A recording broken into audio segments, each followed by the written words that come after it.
Le jeu 55 icônes, c'est un jeu pour approfondir la communication dans différentes situations.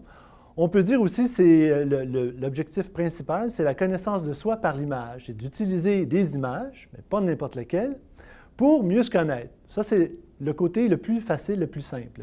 Maintenant, tout l'ensemble du jeu a été utilisé plusieurs fois avec des psychologues, des psychoéducateurs, des coachs en PNL, aussi des personnes qui ont l'intention d'avoir une communication un peu plus profonde avec des aînés, des personnes qui sont un peu Alzheimer, des aidants naturels qui ont une personne à s'occuper, puis bon, c'est pas toujours facile la communication.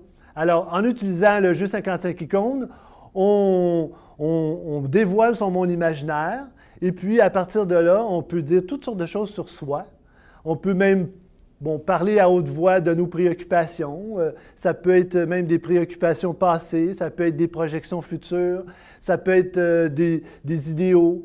Il y a plusieurs façons d'utiliser le jeu, puis il y a plusieurs façons aussi de discuter de ces images. Pour jouer à 55 icônes, il y en a qui me disent des fois « Oui, ça prend un milieu assez spécial.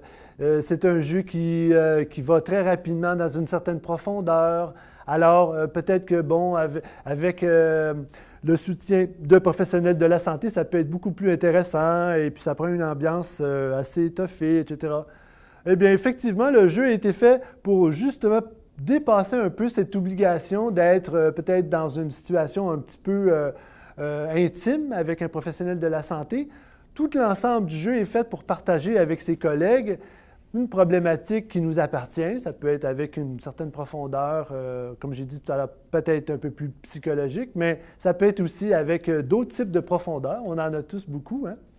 Alors, il y a différents types de milieux. Dans différents types de milieux, on pourrait utiliser le jeu. Alors, le premier milieu, c'est en entreprise. Le jeu est déjà utilisé en entreprise avec des collègues de travail.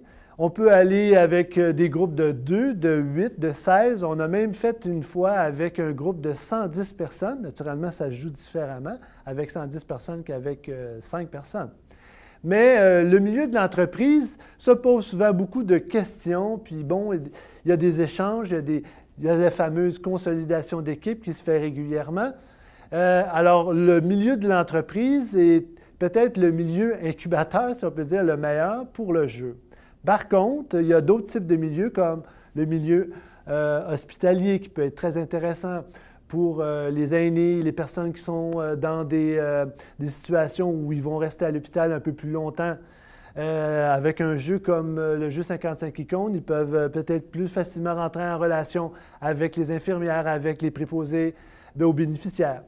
Il y a aussi d'autres types de milieux, le milieu familial, bien sûr, pour les aidants naturels. Les aidants naturels qui souvent aussi ont de la difficulté à rentrer en relation avec des personnes qui ont soit en perte d'autonomie ou encore des aînés qui ont un problème de dégénérescence cognitive, etc. Alors donc, il y a plusieurs types de milieux comme ça. L'école secondaire, l'école cégep, alors il y a plusieurs milieux qui sont propices à l'utilisation du jeu.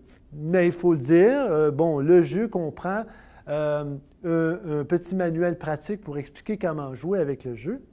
Et dépendamment du milieu, il y a une approche différente.